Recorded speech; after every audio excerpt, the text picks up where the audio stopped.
तो hello guys, आज हम लोग पढ़ने वाले हैं क्लास 9th मैथ प्रश्नावली 1.3। इसके पीछे का जो प्रश्नावली भाई है, मैंने उसको बढ़िया सा हल करा दिया है और उसका मैंने प्लेलिस्ट बना दिया है। ठीक है, तो अगर आप लोगों ने भाई वो वीडियो नहीं देखा है तो आप लोग उस वीडियो को भी देख सकते हो। ठीक है, तो आज हम लोग पढ़ेंगे प्रश्नावली 1.3 और ये इसका पहला क्वेश्चन देखिए क्या बोला है। तो भाई पहला क्वेश्चन बोला है कि निम्नलिखित भिन्नों को दशमलव रूप में लिखिए और बताइए कि प्रत्येक का दशमलव प्रसार किस प्रकार का है। मतलब इसको ना हमको दशमलव में लिखना है, तो भाग करेंगे तभी दशमलव में आएगा। फिर हमको बताना है कि कौन सा मतलब किस प्रकार का ये दशमलव प्रसार है। तो उसके लिए ना हमको दशमलव प्रसार के बारे में पता होना चाहिए। अब ये जो दशमलव प्रसार है ना आपके बुक में ही दिया है, मैं थोड़ा सा आपको दिखा दूं। अगर आप लोग देखोगे ना तो इधर आपके बुक के पीछे अगर जाओगे ना, यहाँ पर देखिए, यहाँ पर देखिए दिया है दशमलव प्रसार। ठीक है ना। अब देखिए पहली स्थिति में क्या होगा, जब शेष शून्य हो जाता है, मतलब जब शेषफल शून्य आता है तो उसको हम लोग क्या कहते हैं, ध्यान से देखिए। जब शेषफल शून्य आ जाएगा मतलब पूरा पूरा विभाजित हो जाएगा संख्या, तो उसे हम लोग कहते हैं शांत दशमलव प्रसार। उसको क्या कहते हैं, शांत दशमलव प्रसार। जब शेषफल आपका क्या आ जाए, जीरो। तो जब शेषफल आपका जीरो आ जाएगा तो उसको कहेंगे शांत दशमलव प्रसार। अब जब शेषफल जीरो नहीं आएगा, यहाँ पर लिखा है ना, शेष कभी भी शून्य नहीं होता है, मतलब जब शेषफल जीरो नहीं आएगा तब उसको कहते हैं हम लोग अनावसानी आवर्ती। उसको क्या कहते हैं, अनावसानी आवर्ती। ठीक है, समझ गए। तो जब शेषफल शून्य आ जाएगा तो उसको कहेंगे शांत दशमलव प्रसार, और जब शेषफल शून्य नहीं आएगा तो उसको कहते हैं अनाशानी आवर्ती। कोई दिक्कत इसमें नहीं। एक एग्जाम्पल भी दे सकते हैं, जैसे 1/2 है, इसका भाग हम करते हैं तो 0.5 आ जाएगा, मतलब शेषफल शून्य नहीं आया, तो ये हमारा शांत है। मतलब अगर पूरा पूरा भाग कट जा रहा है ना, पूरा पूरा अगर भाग देते हो और शेषफल कुछ नहीं बता है, पूरा पूरा कट जाता है, तो उसको कहते हैं शांत। अगर शेषफल में कुछ बच जाएगा तो उसको कहेंगे अनावसानी आवर्ती। समझ गए दशमलव प्रसार आप लोग। तो चलो भाई, तब इसको हम लोग क्या करते हैं, हल करते हैं ना। हमारा देखिए यही था। अब ये पहला क्वेश्चन है 36/100। चलो इसको हल करते हैं और फिर बताते हैं कि कौन सा दशमलव प्रसार है। तो इसको हटा लेते हैं हम लोग। ठीक है,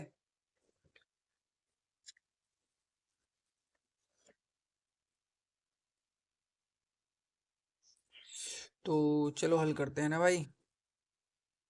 देखिए पहला क्वेश्चन, पहला हमारा क्वेश्चन क्या है, पहला क्वेश्चन हमारा है 36/100 ना। तो 36/100 ये पहला क्वेश्चन है। अब भाई जीरो का भाग देना तो हमको आता ही है। जीरो का भाग कैसे दिया जाता है, पहले 36 उतार दो और दो जीरो है तो दो अंक बाद दस लो, मतलब यहाँ पर दस लो, मतलब 0.6 आ गया। मतलब इसको भाग देने पर शेषफल आपका कुछ नहीं बचेगा, तो ये कौन सा दशमलव प्रसार हुआ, शांत दशमलव प्रसार। क्या हुआ, शांत। जब भाग देने पर पूरा पूरा कट जाएगा तो इसको कहेंगे शांत दशमलव प्रसार। ठीक है ना, ये मतलब ये शांत है। ठीक है, अब दूसरा देखते हैं। दूसरा आपका है 1/11। अब इसका हमको क्या करना है, भाग करना है 1/11 को। तो हम क्या करते हैं भाई, इसको एक दूसरे रफ पर हम लोग क्या करते हैं, भाग कर लेते हैं, फिर देखते हैं कितना आता है।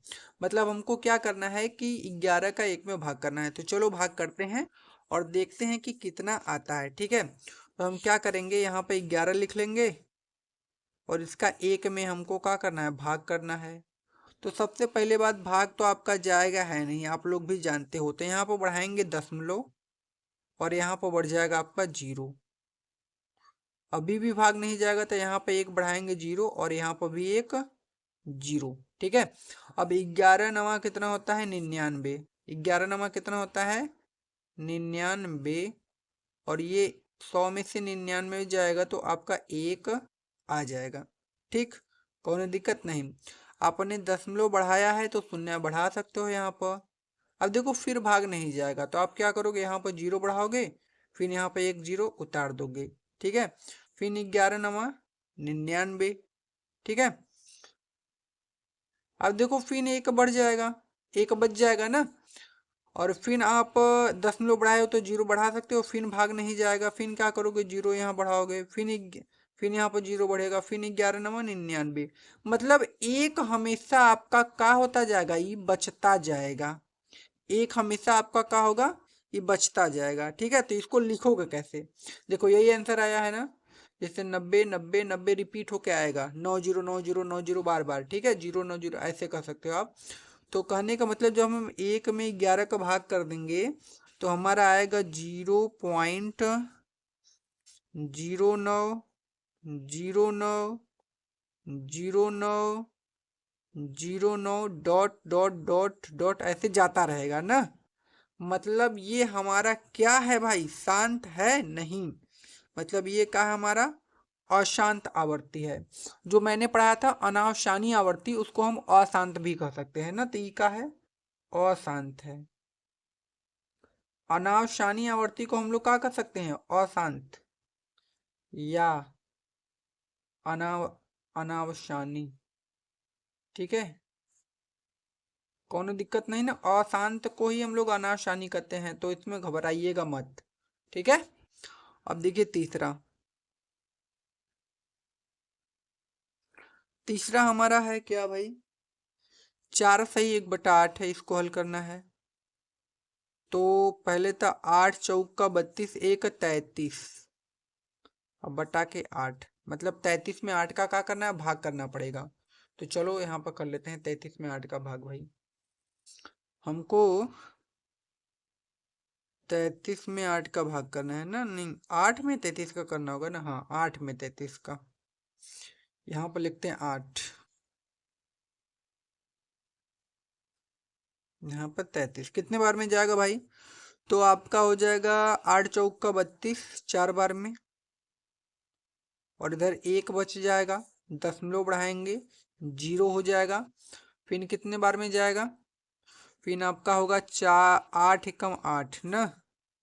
अब कितना बच जाएगा आपका 2, आपने दशमलव बढ़ाया है, हम 0 बढ़ा सकते हैं, तो 8 दूना के कितना होता है, 16 होगा। फिर यहाँ पर बचेगा आपका 4, दशमलव आपने बढ़ाया है, 0 बढ़ा सकते हैं, 8 पंजे कितना हो जाएगा, 40। मतलब ये पूरा पूरा कट गया, मतलब शेषफल शून्य नहीं आया, इसका मतलब ई शांत दशमलव प्रसार है हमारा। ठीक है, तो इसका भाग देने पर आया है 4.125। तो यहाँ पर लिखेंगे हम लोग क्या, यहाँ पर हम लोग लिखेंगे, इसका भाग देने पर आया है 4.125, जो कि हमारा क्या होगा, शांत होगा। क्या होगा, शांत। समझ गए। अगला क्वेश्चन चौथा ना, चौथा हमारा क्या है, चौथा है 3/13। इसको क्या करना पड़ेगा, भाग करना पड़ेगा, फिर देखना पड़ेगा कितना आता है। तो चलो भाग कर लेते हैं।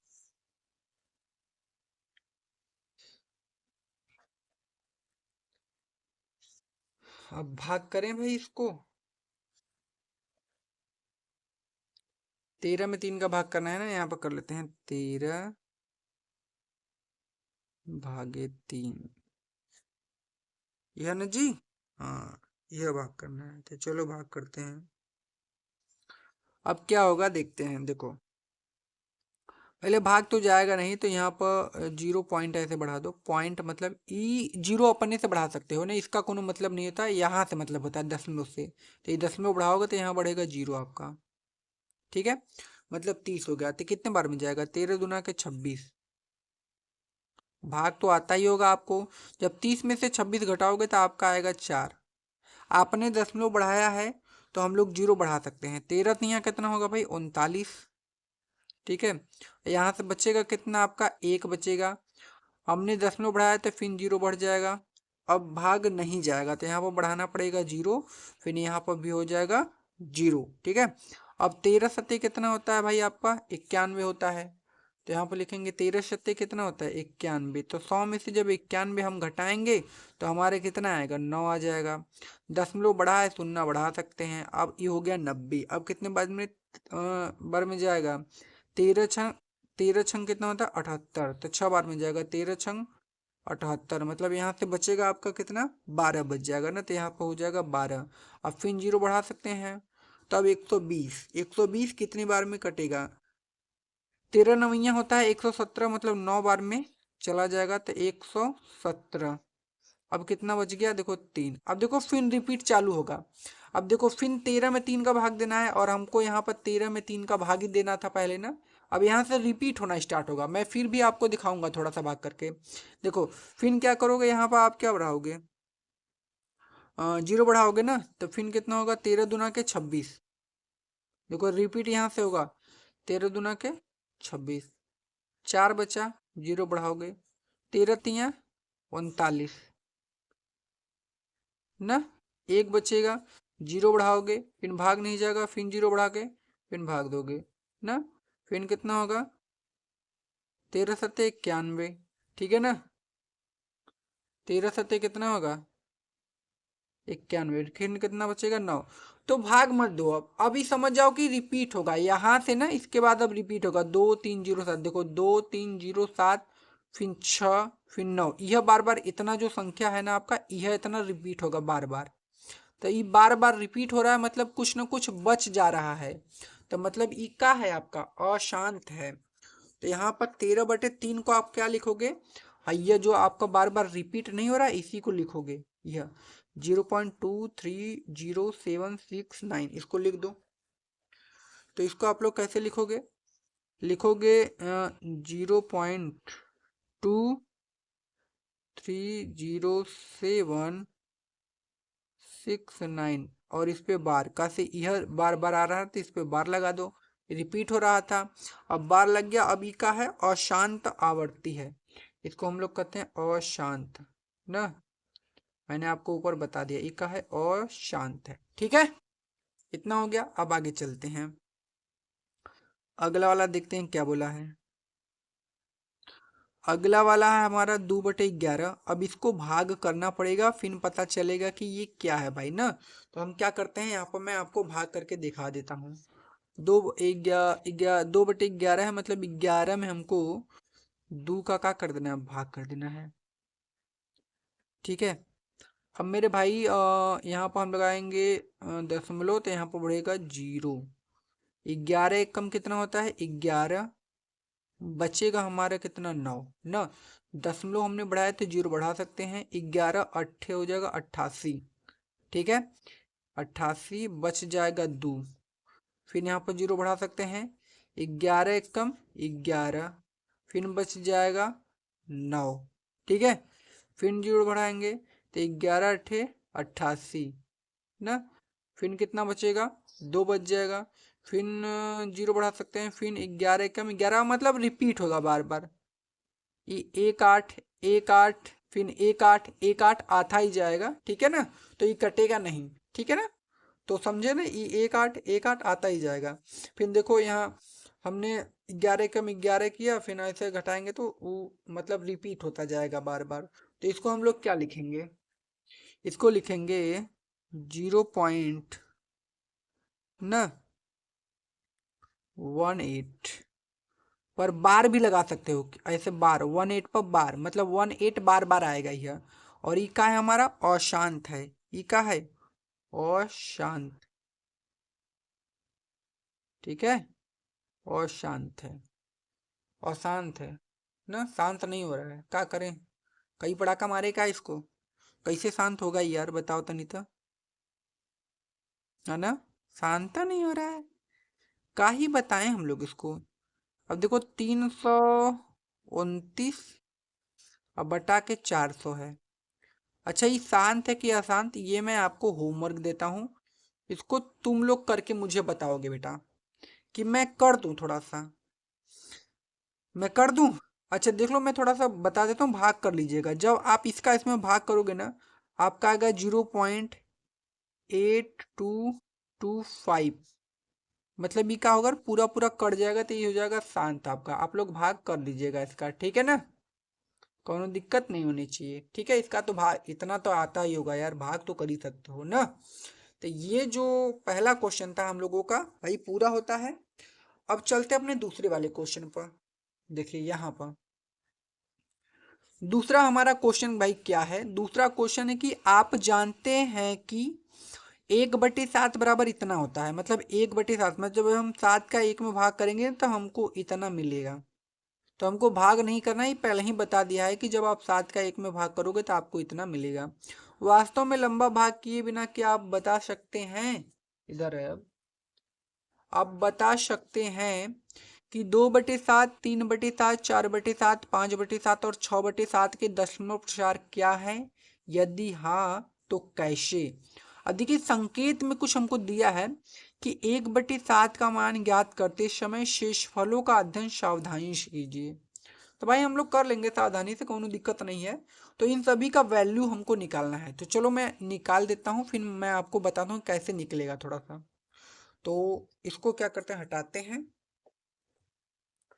और इसको भी हटाते हैं भाई, इसका काम हो गया। अब हमारा आता है दूसरा वाला क्वेश्चन ना।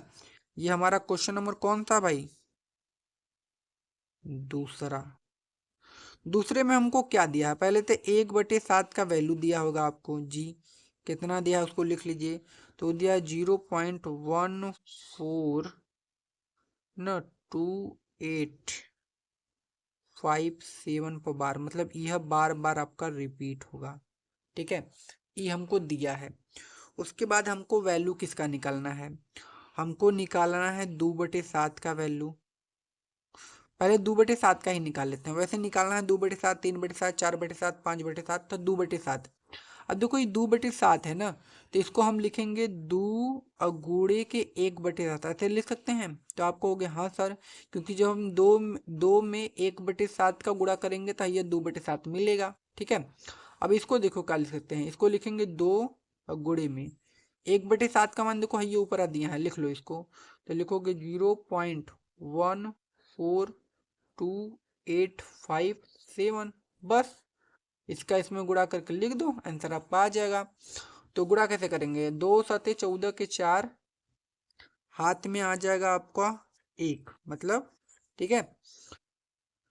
तो आपका 1 आ जाएगा ना।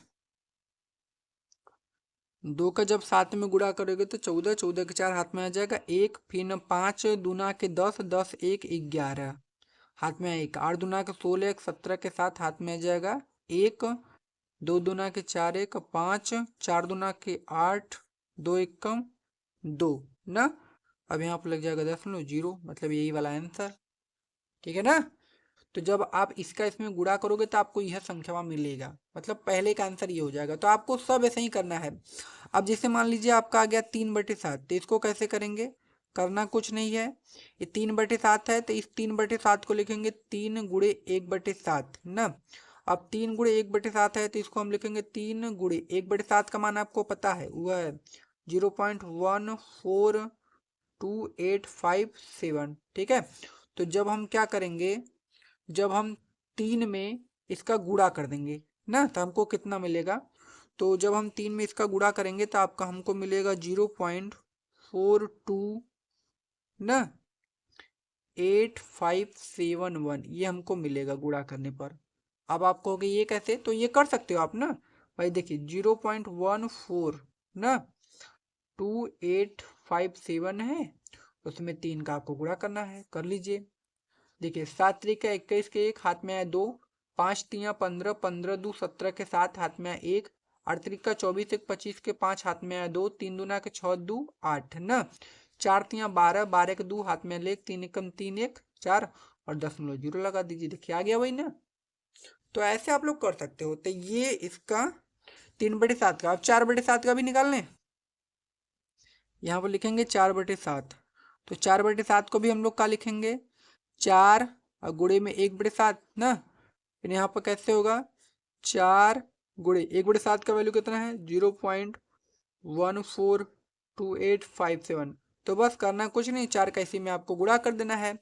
तो जब आप भाई 4 का इसमें गुणा कर दोगे ना तो आपका कितना आ जाएगा, तो आपका आ जाएगा 4 का जब इसमें गुणा करोगे तो 0.471428 आप लोग गुणा कर लीजिएगा ना, ठीक है। ये हो गया। अब 5/7 का करोगे तो कितना आ जाएगा आपका 5/7, इसको कैसे करोगे, तो लिखोगे इसको 5 गुणे 1/7 ना, तो यहाँ से हो जाएगा 5 गुणे 1/7 का वैल्यू 0.14 2857। अब इसी में 5 का गुणा कर देना है आपको। तो जब आप इसमें 5 का गुणा करोगे ना तो आपका कितना आता है, तो आपका आएगा 0.71428 ये आपका आंसर आ जाएगा गुणा करने पर। ठीक है, तो आसान आसान है। अब इसका एक लास्ट है, जैसे एक 6/7 है, तो इसका आप लोग तो कर ही सकते हो। इसको लिखोगे 6 × 1/7, यहाँ से होगा 6 × 1/7 का मान 0.142857। बस इसमें अब 6 का गुणा कर दीजिए। जब इसमें 6 का गुणा करेंगे तो आपको मिलेगा 0.85 ना 7142। बस ये आंसर। ठीक है, तो अगर इसको आप एक सिस्टमैटिक ढंग से लिखना चाहते हो ना तो आप लोग कैसे लिख सकते हो मैं आपको बताता हूँ। देखिए, अगर मान लीजिए आप लोग इसको सिस्टमैटिक ढंग से एकदम अच्छे से लिखना चाहते हो तो ऐसे लिख सकते हो, जैसे 2/7 है और 2/7 को हमने हल किया था तो कितना आया था हमारा, आया था 0.285714 यह आया था ना, और इस पे बार लगा दीजिएगा, हो गया। और सही 3/7 का अगर आप हल करोगे तो उसका कितना आएगा 0.42 न 8571 ये आया था। इस पे आप बार लगा दीजिएगा। ठीक है, ऐसे इन 4/7 को हमने हल किया था तो 4/7 का कितना आया था 0.571428 इस पे बार लगा दीजिएगा। ठीक है, अब उसके बाद हमने किसको हल किया था 5/7 ना, 5/7 को जब हमने हल किया था तो हमारे कितना आया था 0.714285 और इस पे बार लगा दीजिएगा। उसके बाद 6/7 था ना, 6/7 को हमने हल किया था तो कितना आया था 0.857142 इस पे बार लगा दीजिएगा। यही आंसर आया था हमारा। ठीक है, तो ये हमारा जो क्वेश्चन नंबर 2 था वो इसका आंसर हो जाएगा ये पूरा। ठीक है, ऐसे। ठीक है, कोई दिक्कत इसमें नहीं होनी चाहिए। मैंने आपको क्वेश्चन नंबर 2 भी बता दिया और मैंने बता दिया कैसे लगेगा वो। ठीक है, अब चलते हैं अपने तीसरे वाले क्वेश्चन पर। देखिए, तीसरा क्वेश्चन हमसे क्या बोला है कि भाई निम्नलिखित को p/q के रूप में व्यक्त कीजिए जहां p और q पूर्णांक है तथा q is not equal to 0। मतलब ये जो संख्या दी गई है ना इसको हमको p/q के रूप में व्यक्त करना है। तो चलो भाई आराम से हम लोग कर लेते हैं, इसको हटाते हैं सबसे पहले। ठीक है, कौन सा क्वेश्चन है, क्वेश्चन नंबर 3 है ना। क्या दिया है, दिया है 0.6 पर बार ना, दिया है 0.6 पर बार, ये हमको दिया गया है।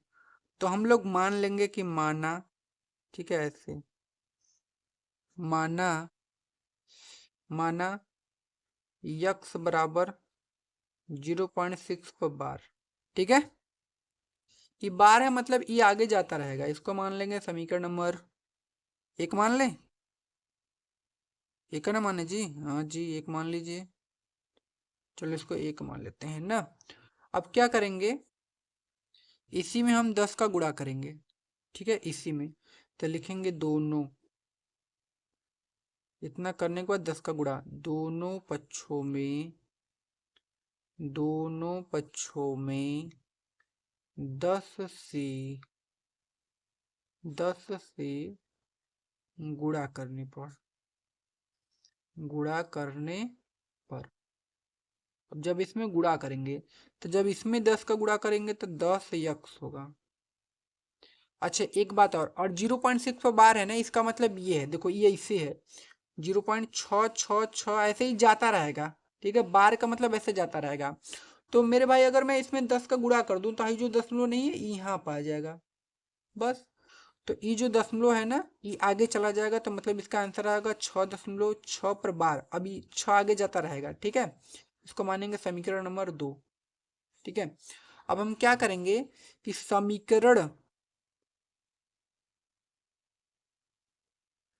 ना 2 में से 1 को घटाने पर, 1 को घटाने पर। अब घटाएंगे तो कहाँ होगा, तो समीकरण 2 है हमारा 10x बराबर 6.6। समीकरण 1 है हमारा x बराबर 0.6। घटा दीजिए इसको, यहाँ पर हो जाएगा माइनस, यहाँ पर भी हो जाएगा माइनस। ठीक है, तो हमारा 10x में से एक x जाएगा तो 9x बराबर है 6 में से 6 जाएगा 0, 6 में से 0 जाएगा 6, मतलब हमारा x बराबर निकलेगा 6/9। अब इसको काट देंगे हम लोग, किससे काटें, 3 से काट दें, 3 से काट दें। 3 दूना का 6 और 3 त्रिका 9, मतलब x बराबर जो हमारा आंसर होगा वो कितना आएगा, 2/3। बस ये आंसर। ठीक है, तो ये क्वेश्चन भी हम लोगों ने एकदम अच्छे से हल कर लिया, देख लिया, आसान क्वेश्चन है, इसको आप लोग बढ़िया से कर सकते हो, कोनो दिक्कत इसमें नहीं होगी आपको। ठीक है, तो ये क्वेश्चन भी हमारा हो गया। अब चलते हैं इसका अगला वाला क्वेश्चन। अगला क्वेश्चन देखिए क्या है, कि अगला क्वेश्चन है कि भाई 0.47 पर बार, इसको हमको हल करना है, तो चलो इसको भी लगा लेते हैं भाई। 0.47 पर बार है ना, तो इसको इधर लगाते हैं। दूसरा, ये इसी का दूसरा है, कहा है 0.47 पर हमारा बार है। ठीक है, तो हमारा अगला क्वेश्चन है भाई 0.47 पर बार है, 7 पर बार। ठीक है, इसको हल करना है, तो हम लोग मानेंगे कि माना माना x बराबर 0.47 पर बार। अब इसको देखो कैसे हल करेंगे, तो सबसे पहले क्या करेंगे ना, इसमें 10 का गुणा करेंगे, लिखेंगे दोनों पक्षों में दोनों पक्षों में 10 से गुणा करने पर, क्या करने पर भाई, गुणा करने पर गुणा कर देंगे। अब जब इसमें 10 का गुणा करोगे तो ये होगा 10x बराबर, अब देखो 7 पर बार है, इसका मतलब 7 जाता ही रहेगा, तो हाई जब इसमें 10 का गुणा करेंगे तो हाई वाला दशमलव यहाँ आ जाएगा, तो हो जाएगा 4.7 पर बार, मतलब अब 7 जाता रहेगा, इसको मान लीजिएगा समीकरण 1। अब इसमें क्या कीजिएगा, फिर 10 से गुणा कर दीजिएगा, तो लिखेंगे दोनों पक्षों में 10 से गुणा करने पर। ठीक है, 2 बार 10 से गुणा करना है खाली, दोनों पक्षों में 10 से ना गुणा करने पर। ठीक है, अब इसमें 10 का गुणा करोगे तो क्या हो जाएगा, 100x बराबर, और इसमें 10 का गुणा करोगे तो हाई वाला दशमलव यहाँ आ जाएगा, मतलब ये आ जाएगा 47.7 जीबा करेगा बार बार। अब यहाँ होगा समीकरण 2। अब क्या करेंगे, समीकरण 2 में से एक को घटाएंगे, तो लिखेंगे समीकरण 2 में से एक को घटाने पर, तो समीकरण 2 हमारा कितना है भाई, समीकरण 2 हमारा है 100x बराबर 47.7। समीकरण 1 हमारा कितना है 10x बराबर 4.7, यही है ना। और इसमें क्या करेंगे, माइनस माइनस, 100 में से 10 जाएगा 90x बराबर 7 में से 7 जाएगा, कटकुट आएगा, 47 में से 4 जाएगा 43 ना। तो अगर यक्स बराबर हम निकालेंगे तो कितना आएगा 43 अब बटा के 90, यही हमारा क्या हो जाएगा आंसर। तो ये वाला भी क्वेश्चन हमारा हो गया आराम से, मैंने बहुत ही अच्छे तरीके से आपको समझा दिया इस क्वेश्चन को, ये क्वेश्चन भी हम लोगों का हो गया है ना। तो अब चलते हैं इसके अगले वाले क्वेश्चन पर, देखते हैं इसका अगला वाला क्वेश्चन क्या बोला है। देखिए अगला क्वेश्चन है कि 0.001 पर बार, मतलब इन तीनों पर बार है, इसको हमको हल करना है, तो चलो हल कर लेते हैं भाई। ठीक है, इसको हल कर लेते हैं, इसको हटा देते हैं ना।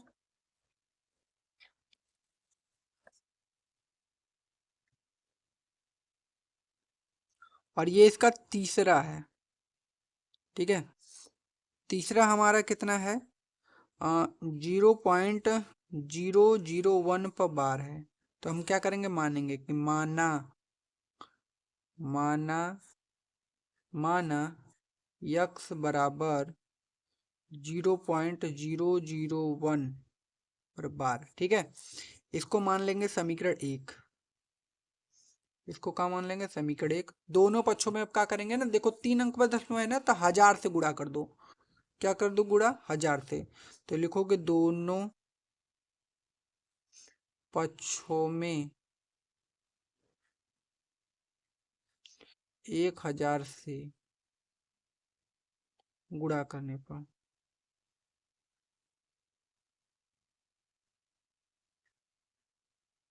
ठीक है, तो यहाँ पर कितना हो जाएगा, 1000 एक्स बराबर, यहाँ पर कितना हो जाएगा, ये बार बार आएगा, मतलब ये ऐसे है, मैं थोड़ा सा अगर समझाऊं तो ये है 0.001 001 001 ऐसे आएगा।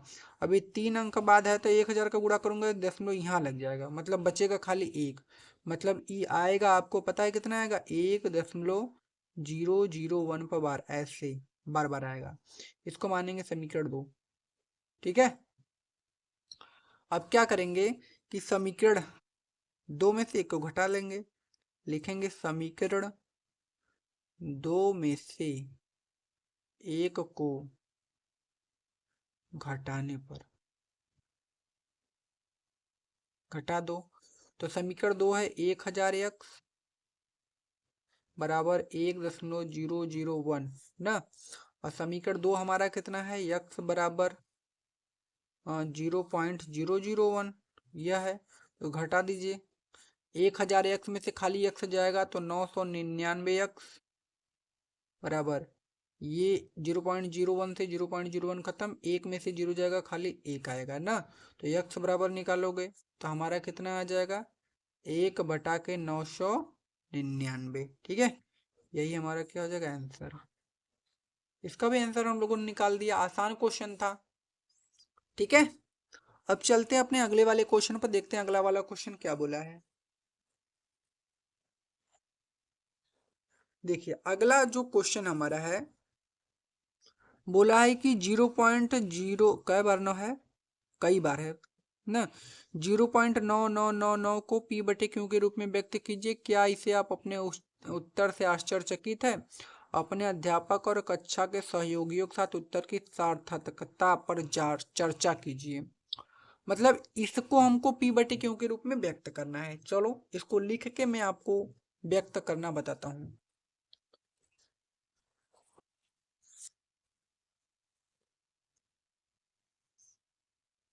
ठीक है, तो भाई हमारा क्वेश्चन, अगला क्वेश्चन क्या है,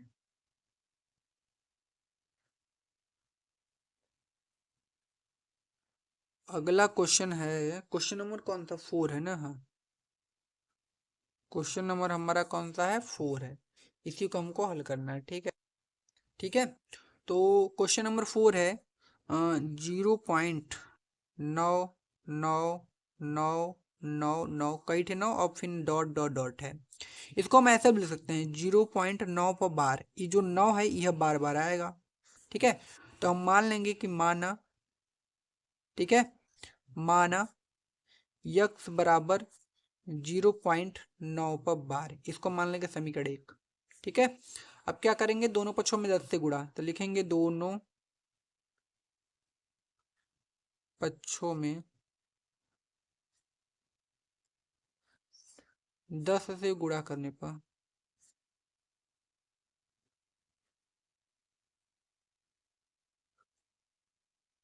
ना, तो जब 10 से गुणा करेंगे तो यहाँ पे क्या हो जाएगा, 10 यक्स बराबर, इसमें जब हम 10 का गुणा करेंगे तो ये जो दशमलव यहाँ आ जाएगा, मतलब 9.9 ऐसे बार पर जाता जाएगा ना। इसको मान लेंगे समीकरण दो। अब लिखेंगे समीकरण एक में से दो को घटाने पर ना, समीकरण दो में से एक को घटाने पर, दो में से एक को घटाने पर। ठीक है, तो जब आप समीकरण दो में से, दो क्या है, 10 यक्स है और बराबर 9.9, एक क्या है, एक आपका यक्स है बराबर 0.9, इसको घटाइए, माइनस माइनस, अब यहाँ पे क्या होगा कि 10 में से एक यक्स जाएगा 9 बराबर 9 में से 9 जाएगा 0, 9 में से 0 जाएगा 9। अभी 9 से 9 कटा आएगा कितना 1, मतलब यक्स बराबर कितना आ गया 1, और यही हमारा राइट आंसर हो जाएगा। ठीक है, तो इस क्वेश्चन को भी भाई हमने एकदम बढ़िया से हल कर दिया है, आसान ही क्वेश्चन था। तो ये जो हमारा क्वेश्चन था, क्वेश्चन नंबर 4 तक हमारा क्या हो गया, कंप्लीट हो गया। अब आगे चलते हैं। देखिए आगे क्या बोला है। आगे बोला है कि 1/17 के दशमलव प्रसार में अंकों के पुनरावृत्त खंड में अंकों की अधिकतम संख्या क्या हो सकती है। अपने उत्तर की जांच करने के लिए विभाजन क्रिया कीजिए। विभाजन क्रिया का मतलब इसका इसमें भाग देना है और बताना है कि अंकों की पुनरावृत्ति कब होगी। ठीक है, तो चलो भाई, मतलब इसका इसमें भाग देना है और शेषफल में देखना है कि कभी रिपीट होना स्टार्ट होता है। ठीक है, तो चलो इसको करते हैं। ठीक है, इसको हमको क्या करना है। चलो भाई, इसको मैं आपको बता देता हूँ। इसको हटाते हैं।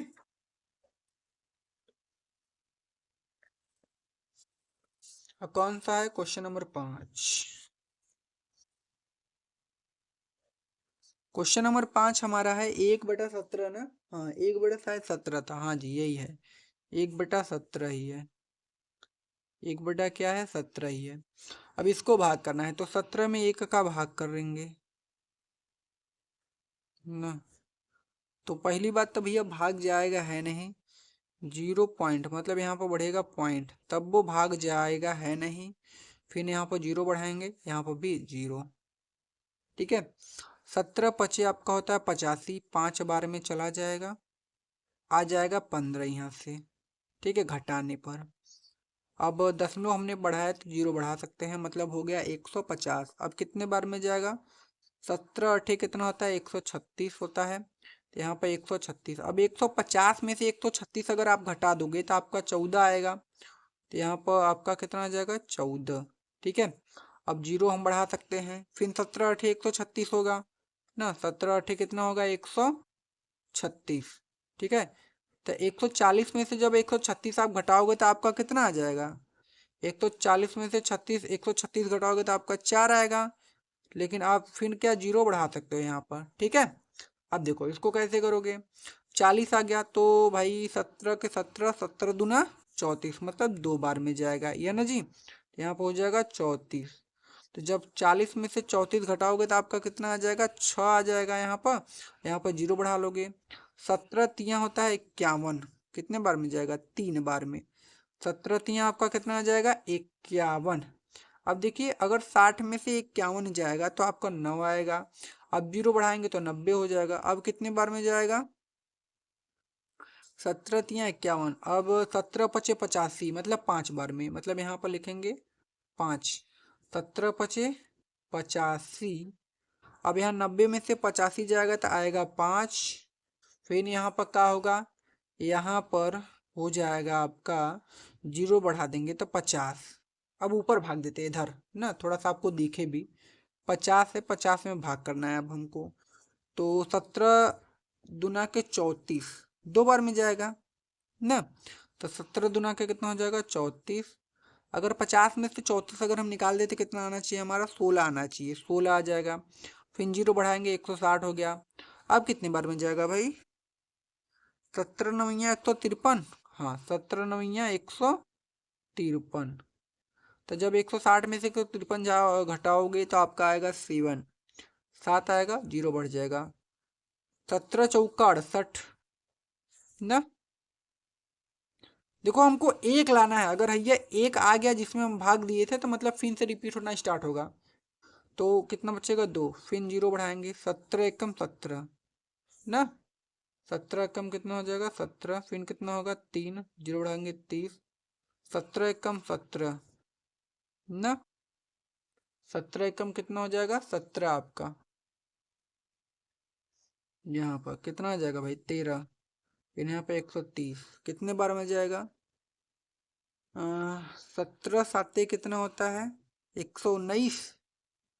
हाँ, 17 साते 119। अब 130 में से 119 घटाएंगे तो 11 आएगा। अब फिर ऊपर भाग देते हैं क्योंकि आपको दिखाई दे, तो 11 बचा है। तो फिर 0 बढ़ेगा, मतलब 110 हो गया। 110 में हमको क्या करना, भाग 17 छक्का 102 होता है, तो ये यहाँ पर 102 कितना बचेगा 8, 80। अब 17 पचे कितना हो जाएगा भैया, 85 ज्यादा हो जाएगा, 17 पचे 85, 17 चौका 68, 17 चौका कितना हो जाएगा 68, मतलब 12, 120, ये ना जी। फिर 17 साते कितना होता है 119, देखो 17 साते 119, देखो एक आ गया। अब यहाँ पर आ गया एक, मतलब इसके बाद ना अब फिर अंकों की पुनरावृत्ति होगी। अब यह हमको देखना है कि जो अंकों की पुनरावृत्ति है कितने अंकों बाद हुई है, तो लिखेंगे यहाँ से स्टार्ट करते हैं। 1 2 3 4 5 6 7 8 9 10 11 12 13 14 15 16, मतलब 16 बाद अंकों की पुनरावृत्ति हुई है। तो यही हमारा क्या हो जाएगा आंसर। तो इसको हम लिखेंगे कैसे, देखो यही को हम लोग कर रहे थे, तो इसके नीचे मैं आंसर लिख देता हूँ, ऐसे लिखोगे। इसलिए 1/17 में भागफल में भागफल में इसको कैसे लिखोगे, थोड़ा सा मैं इसको अभी नहीं लिखता हूँ, थोड़ा सा देख लो, मैं इस बगल लिख देता हूँ ना, ऐसे लिखना, ऐसे ऐसे लिखना 1/17, फिर यहाँ पर 0 जो आंसर आया था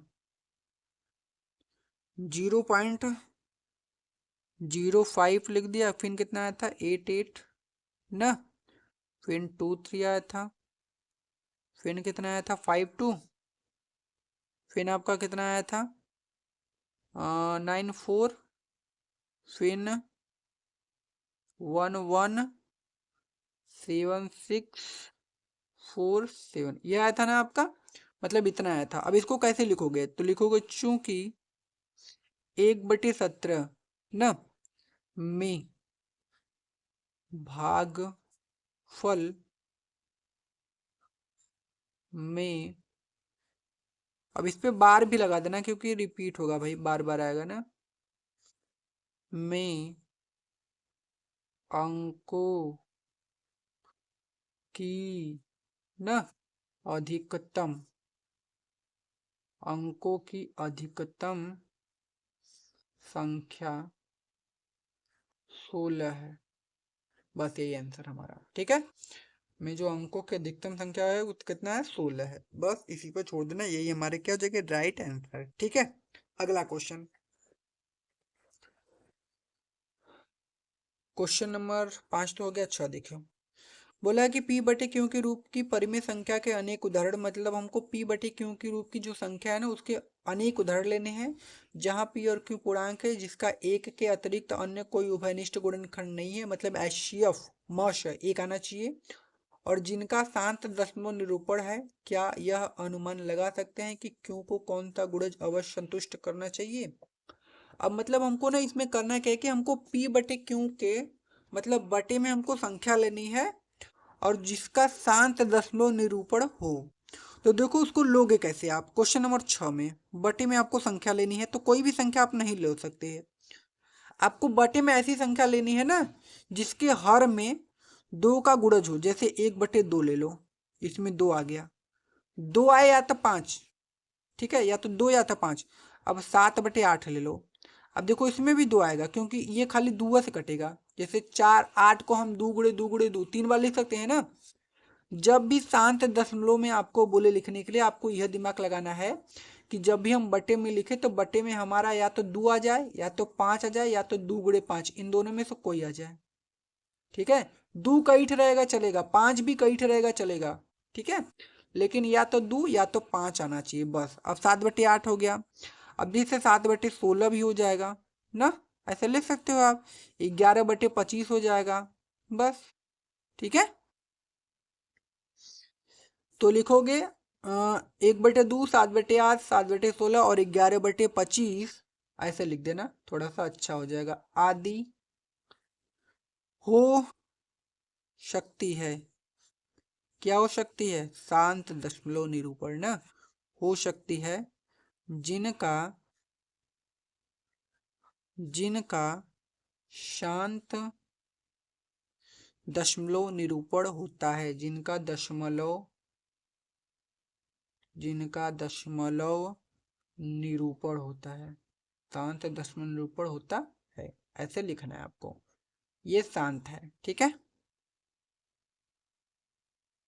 हो गया हमारा, बस इसी पर छोड़ देना, और ज्यादा इसमें कुछ करना है नहीं, ठीक है। बस क्वेश्चन नंबर 7 देख लेते हैं। तो क्वेश्चन नंबर 7 क्या बोला है, देखिए। क्वेश्चन नंबर 7 बोला है कि ऐसी 3 संख्याएं लिखिए जिनके दशमलव प्रसार अनावशानी आवर्ती हो। मतलब अनावशानी आवर्ती का मतलब जानते हो ना, हाँ, जिसका हमको भाग करने पर पूरा पूरा न कटे, ऐसी 3 हमको संख्या लिखनी है। तो चलो लिख देते हैं, ठीक है। तो आप क्या कीजिएगा, देखिए, अगर ऐसी आपको संख्या लिखनी होगी तो अभी तो आपने एक पीछे भी दिखा था, वो हो जाएगा। या तो आप अपरिमेय संख्या जानते हो ना, अपरिमेय संख्याओं को भी लिख दोगे ना, तो वो भी क्या हो जाएंगी, अनावशानी आवर्ती होती हैं, ठीक है ना। तो ऐसे आप थोड़ा सा ऐसे लिख देना कि हम जानते हैं, ऐसे लिखोगे। हम हम जानते हैं, हम जानते हैं कि अपरिमेय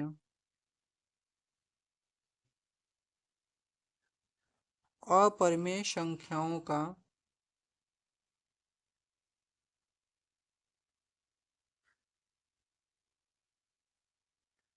दशमलव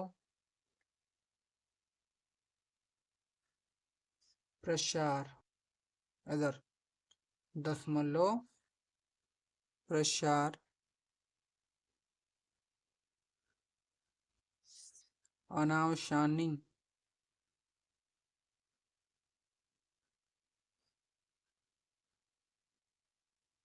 आवर्ती, अनावशानी अनावर्ती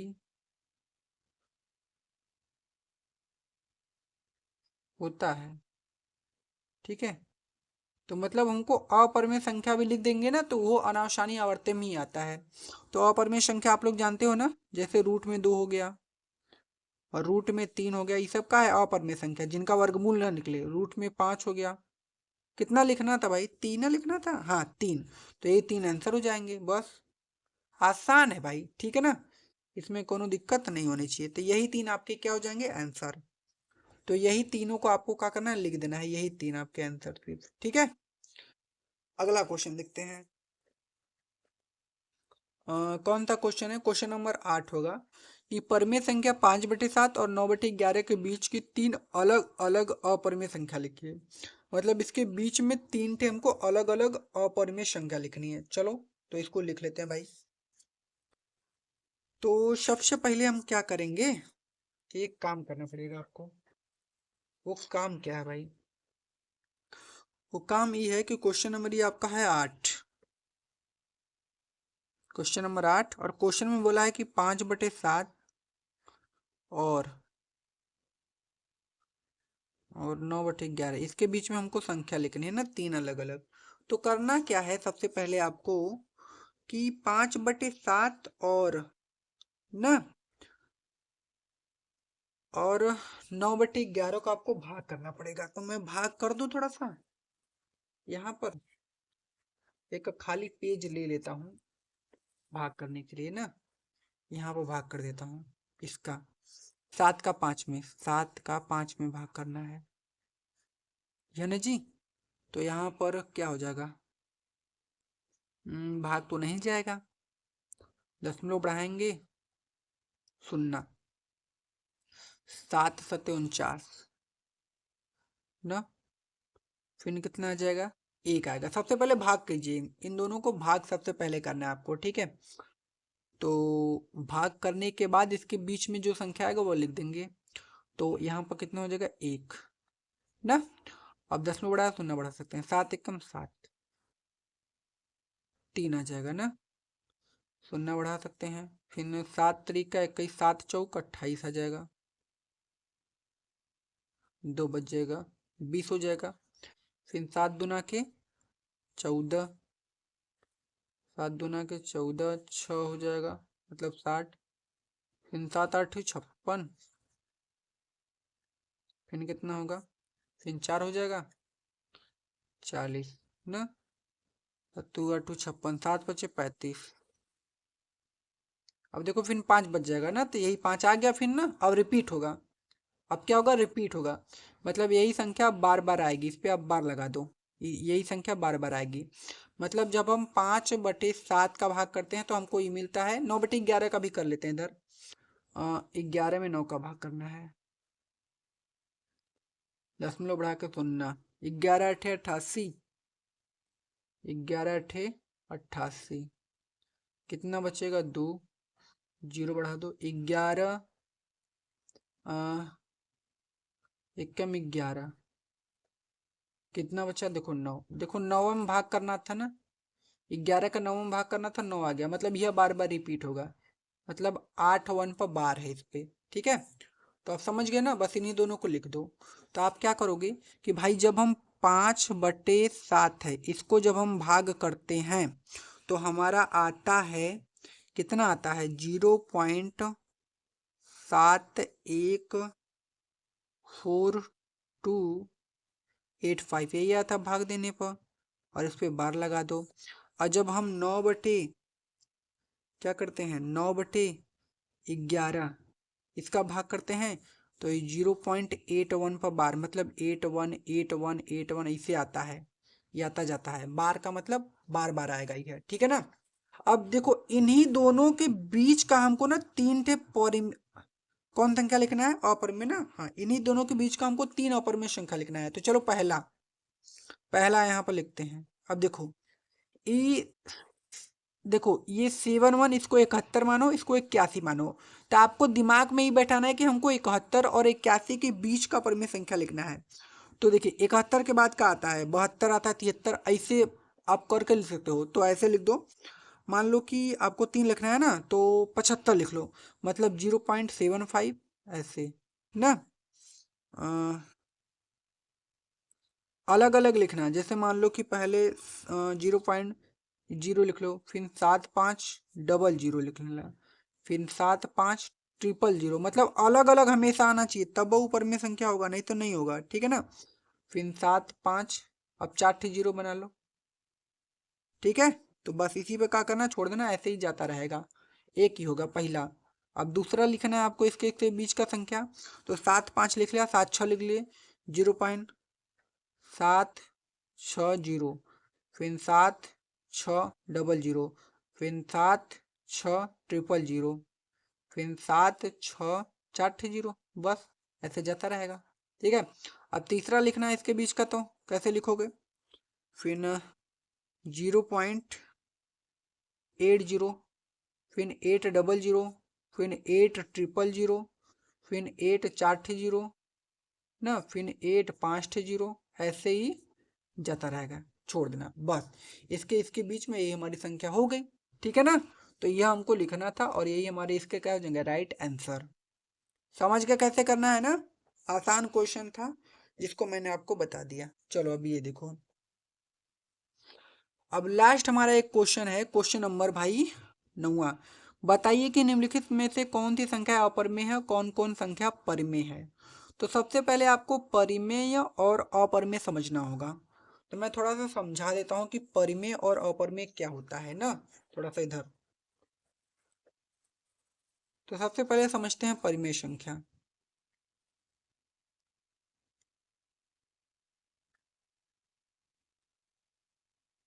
परिमेय संख्या क्या होती है, परिमेय संख्या जिसे हम p/q के रूप में लिख सकते हैं, तो लिखेंगे जिससे हम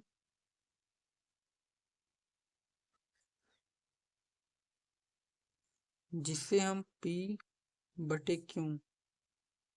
के रूप में लिख सकते हैं,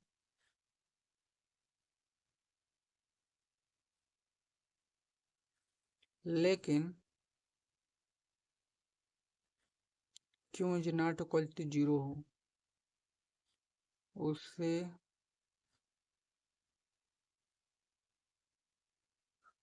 परिमेय संख्या कहते हैं। क्या कहते हैं, परिमेय संख्या है ना। उसको क्या कहते हैं, परिमेय संख्या। मतलब जिसको हम बटे के, पी बटे क्यू का रूप का मतलब बटे में, अगर कोई भी संख्या को हम बटे में लिख लेते हैं तो वो हमारा परिमेय संख्या होगा। बशर्ते एक शर्त है कि नीचे जीरो वैल्यू ना हो। नीचे आपको जीरो नहीं लिखना है। जैसे मान लीजिए 2/3 लिख दिया, ये परिमेय है, नीचे जीरो ही नहीं आना चाहिए। ऊपर जीरो हो सकता है लेकिन नीचे जीरो नहीं हो सकता, ठीक है। 4/5 हो गया, फिर 6/7 हो गया, ठीक है। मतलब कोई भी संख्या अगर बट्टे में लिख देते हो तो वो परिमेय संख्या है।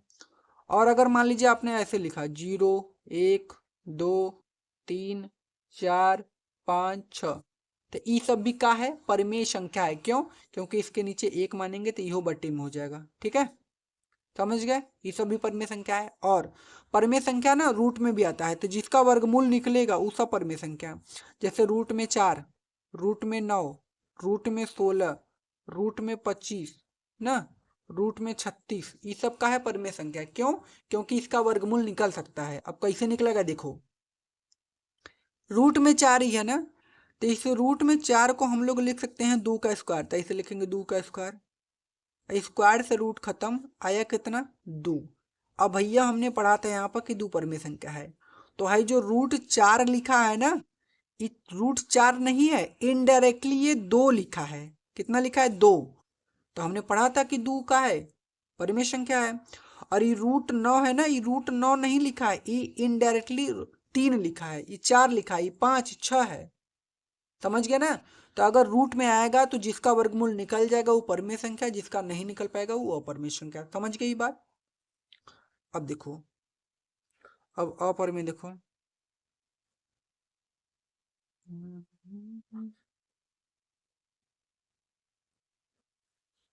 अपरिमेय संख्या क्या होता है, जिसे हम पी बटे क्यू के रूप में नहीं ले सकते हैं, जिससे हम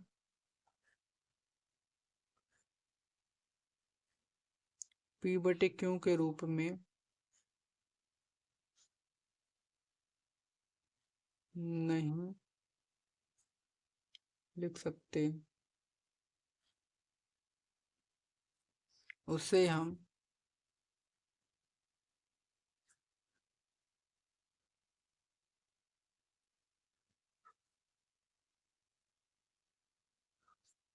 अपरिमेय संख्या कहते हैं, ठीक है। अब ये जो अपरिमेय संख्या होता है ना, रूट में आएगा, हमेशा रूट में आता है और उसका वर्गमूल भी नहीं निकलेगा। जैसे root 2, root 3, root 5, root 6, root 7, root 8, root 10, ऐसे ऐसे, ठीक है ना। जिसका वर्गमूल हम लोग नहीं निकाल पाएंगे वो सब का होंगे अपरिमेय संख्या। तो परिमेय और अपरिमेय आप लोगों ने समझ लिया। चलो इसको अब मैं आपको बताता हूँ कि इसमें कौन परिमेय है और कौन अपरिमेय। देखो, ये रूट में 23 आया है ना, तो जब ये रूट में 23 आया मेरे भाई, तो देखो इसका वर्गमूल तो नहीं निकल पाएगा, मतलब ये आपका कौन संख्या है, ये है अपरिमेय। ये कौन सा है, अपरिमेय, तो इसको लिख देना अपरिमेय है, ठीक है। अब देखो रूट में 225 ना, इसका वर्गमूल निकल जाएगा, मतलब ये इनडायरेक्टली 15 लिखा है, तो मतलब ये क्या हुआ, परिमेय, ठीक है। पी से परिमेय और ए से अपरिमेय मान लीजिएगा आप लोग, ठीक है ना। मतलब ये परिमेय है, पी लिख दिया है शॉर्ट में। अब देखो ये 0.3796 पूरा पूरा जब भाग चला जाता है तो वो भी परिमेय होता है, तो इहो का है परिमेय, ठीक है। अब देखो यहाँ पर का है 4 7 8, फिर 4 7 8, 4 7 8, 4 7 8 बार बार बार बार क्या हो रहा है, रिपीट हो रहा है। तो जब एक का संख्या बार बार रिपीट होगा ना तो वो आपका क्या होता है, परिमेय संख्या होता है। तो जब एक ही संख्या बार बार रिपीट होगी तो वो आपको क्या होगी, परिमेय संख्या। समझ गए, समझ गए। अब देखो ये रिपीट नहीं हो रहा है, देखो यहाँ पर 100 देखो 10 है, फिर इसके बाद एक जीरो है, फिर एक डबल जीरो, एक ट्रिपल जीरो, एक 4 जीरो, फिर एक 5 जीरो, मतलब ये बदल बदल के संख्या आ रहा है। तो जब बदल बदल के संख्या आता है ना तो वो होता है अपरिमेय संख्या, वो क्या आता है, अपरिमेय संख्या। तो ये भी हमारा क्या हो गया, अपरिमेय संख्या, ठीक है दोस्तों। तो भाई ये जो प्रश्नावली होती है हम लोगों की पूरा एकदम खत्म हो जाती है बढ़िया सा। तो मैंने पूरा हल करा दिया है, तो आप लोग बढ़िया से इसको पढ़ लीजिएगा, ठीक है। अगर कहीं भी डाउट हो तो हमें कमेंट में ज़रूर बताइएगा। और भाई अगर आप हमारे चैनल पर नए हो तो प्लीज़ चैनल को सब्सक्राइब कर लीजिएगा, अपने दोस्तों में शेयर कर लीजिएगा। और जो भी कोई भी डाउट हो तो आप हमें कमेंट में पूछ सकते हैं, ठीक है। तो भाई मिलते हैं अगली वीडियो में, तब तक के लिए धन्यवाद। और अपना एक प्यारा सा कमेंट जरूर भेज देना, ठीक है। और पीछे का भी वीडियो देख लेना। तो मिलते हैं अगली वीडियो में, तब तक के लिए धन्यवाद।